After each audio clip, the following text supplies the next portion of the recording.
Welcome to Sunshine Cathedral's Queer God Squad. It's Monday, April 28th. I am Bishop Darrell Watkins, the Senior Minister of the Sunshine Cathedral. With me today are Bishop Robert Griffin, Reverend Dr. Ann Atwell, and Reverend Kevin Tisdall. We are the Queer God Squad. Visit sunshinecathedral.org to learn more about our progressive faith community and how you can be a part of it no matter where you live in the world. If you are in South Florida, check out the Sunshine Cathedral Center for the Performing Arts, offering entertainment for the LGBTQ+ community to benefit the LGBTQ+ community. Queer God Squad was created by Hotspots Happening Out to support our mission to explore the value of faith in the LGBTQ community. There's no streaming TV show like this in the entire world. In 2025, we're celebrating the 40th anniversary of Hotspots Magazine, the 5th anniversary of Queer News Tonight, with nearly 10,000 stories and 10 million views in 2024. We will produce the 25th anniversary of Stonewall Pride Parade and Festival on June 14th, Pride Fete Diversity Pride in August, and Pride Fort Lauderdale next February. We are the largest nonprofit LGBTQ media organization in America, and we encourage you to support our mission to inform, entertain, and educate our community and allies. This is the Sunshine Cathedral Perspective. Is it true that Jonathan and David were lovers? My reading of the story of Jonathan and David in the Hebrew Bible, 1st and 2nd Samuel, is that Jonathan seems genuinely in love with David. David, I believe, uses Jonathan. He may have legitimately cared for Jonathan, and when Jonathan dies, it seems that his love for Jonathan comes flowing from him. But David also had a habit of treating people poorly. His wife, Michal, for example, his children, etc. He raped Bathsheba, not seduced, not had an affair with, summoned her as king. Her consent was not considered, and he later had her husband killed. David was a rapist, a murderer, a bad parent, and a cold husband to his first wife, whom he married for position. Was his so-called friendship with Jonathan for a position also, at least initially? What is clear to me is that Jonathan and David were both bisexual, and Jonathan was deeply in love with David. David did keep his marriage-type vow to Jonathan and took his son in later in life. Were they lovers? I'd say that part's pretty clear. Were they in love? I believe one was. The other was too shifty to know for sure. This is a great question because it shows some awareness. People who use the Bible to defend LGBTQ relationships often use this story. This old ancient warrior love story. And warrior love stories were common. I mean, warriors, they were away from their families a lot of times. And so they would have each other, and they would form special bonds. And of course, because you defend your loved one, more voraciously than anyone else. So they were, it was a way of not missing their family so much, and also of being motivated to really take care of your brothers in arms, because one of those brothers is also your man. So warrior love story is very common in antiquity, but this one made it to the Bible.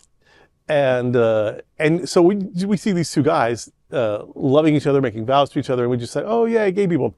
I think it's more complex than that, because I think David's an asshole.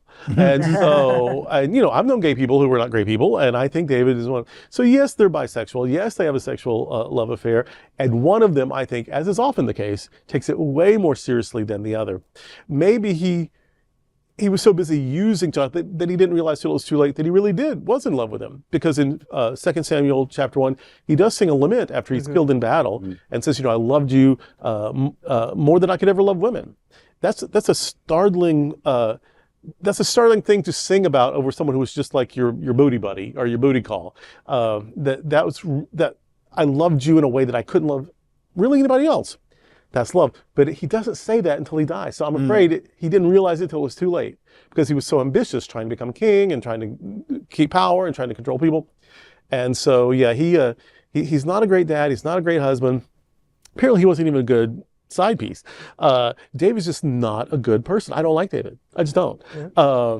But Jonathan, I do think, was very much in love. I do think they were bisexual. And I think you'd have to go out of your way to not see that. A lot of times you say, well, because of my special view, I can kind of see how this is. You'd need a special view to not see this. Yeah. Because it's kind of in your face. So yeah, they were bisexual, but Jonathan's still not a great person to me. Were they lovers? Who knows? Probably. I kind of put them on the same as Ruth and Naomi. That story also in the Bible. Were they lovers? Who knows? Possibly. Regardless, I think it's wonderful. I think it's fabulous that we do see same-gender love in the Bible. And you would have to be obtuse not to see it, because it's right there. It's in your face. This story as a kid growing up was never thought of, preached about, look at through a queer lens. Sure. We didn't know what we didn't know, but I also knew that this story felt funny to me. It's like, there's something about these two guys in this Bible story that we're teaching in Sunday school that just feels a little too at home, and I didn't know why it felt too at home, but later I found out why it felt too at home.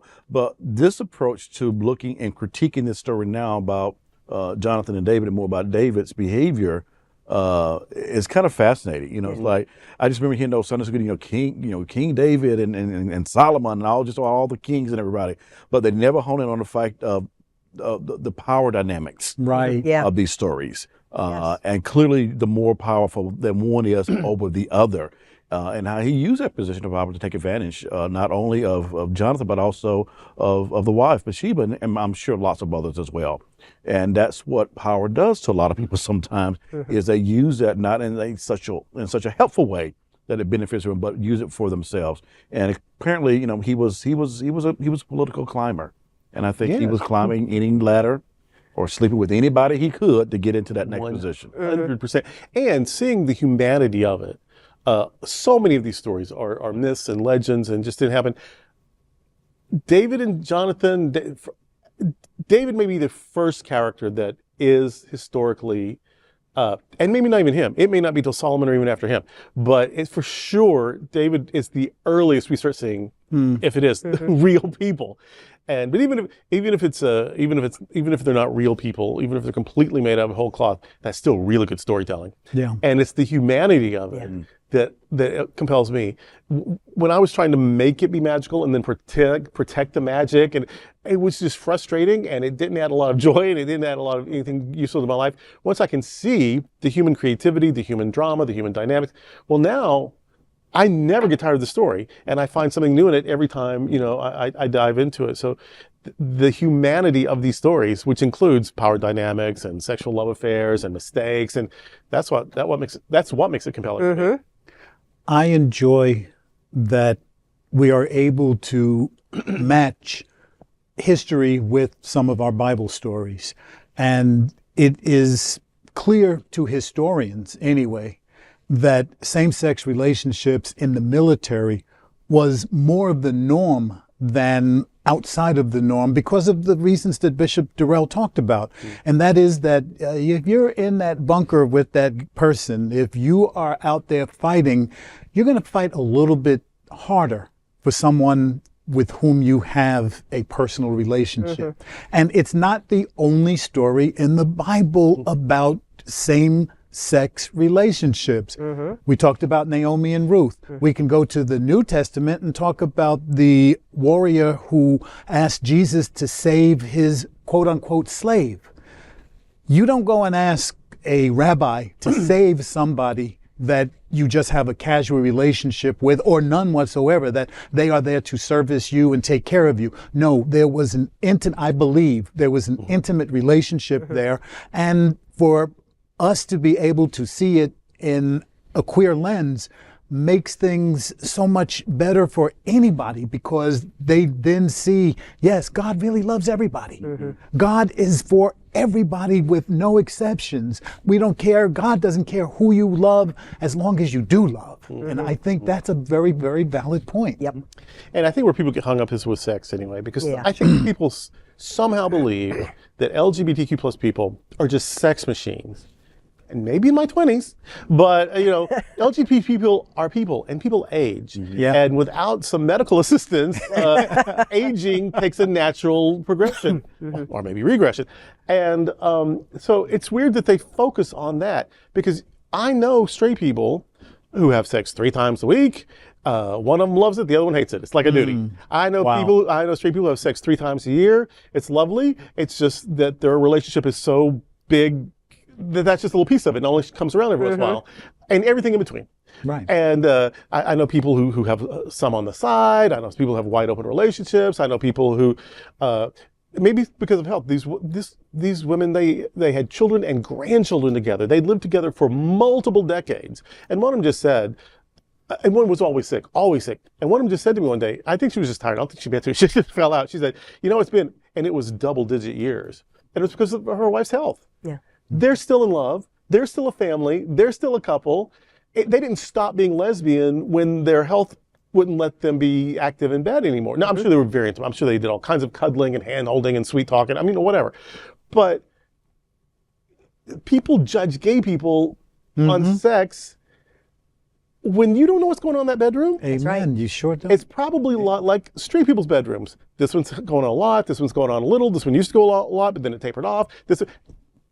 People. Yeah, exactly. People. And aging people. Yeah. And so they treat gay people almost like they're little private porn, that they like to speculate about and imagine and then be horrified about the things they made up. You know anything about me? You know anything about me?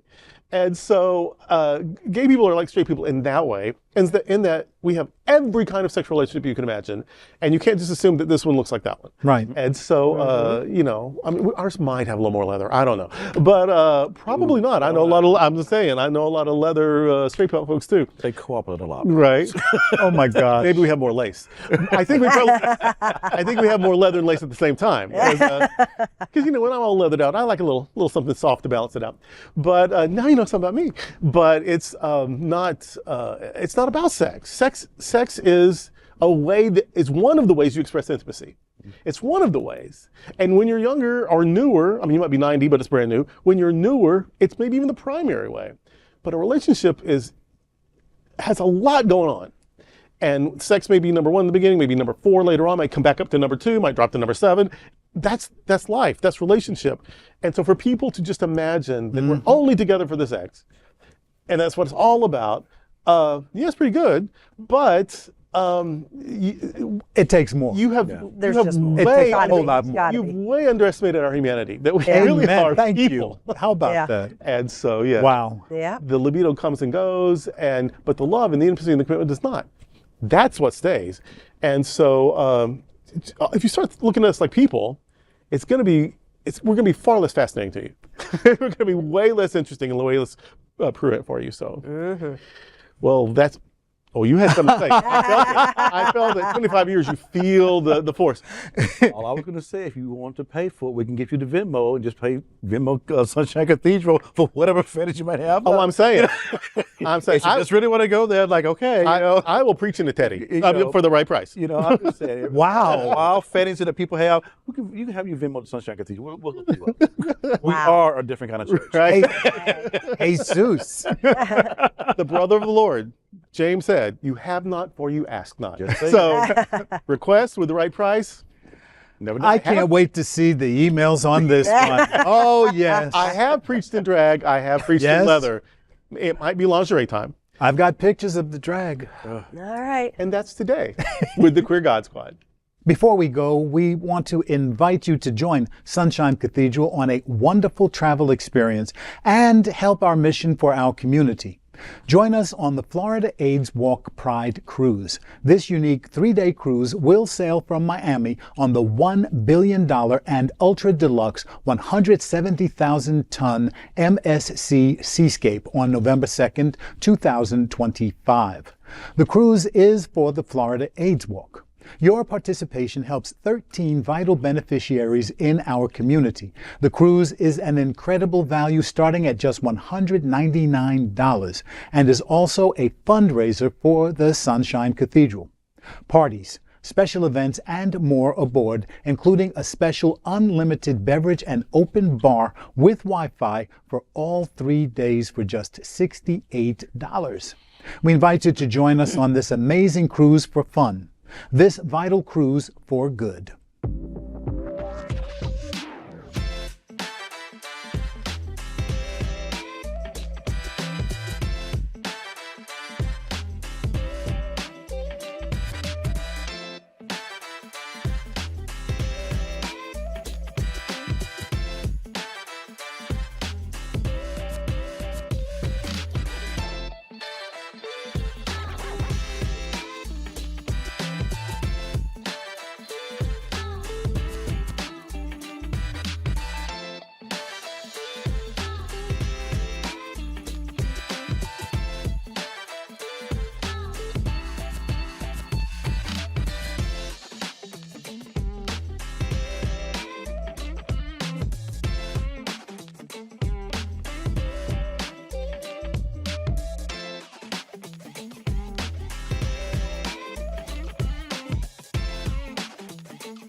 I invite you to share this episode on your social media, and I also welcome you to find Sunshine Cathedral on Facebook or Instagram. You can also like our bishop pages on Facebook. My page is Bishop Darrell Watkins, D Min. That's for Doctor of Ministry. And Robert's is Bishop Robert Griffin, D Min. We're both on TikTok as well.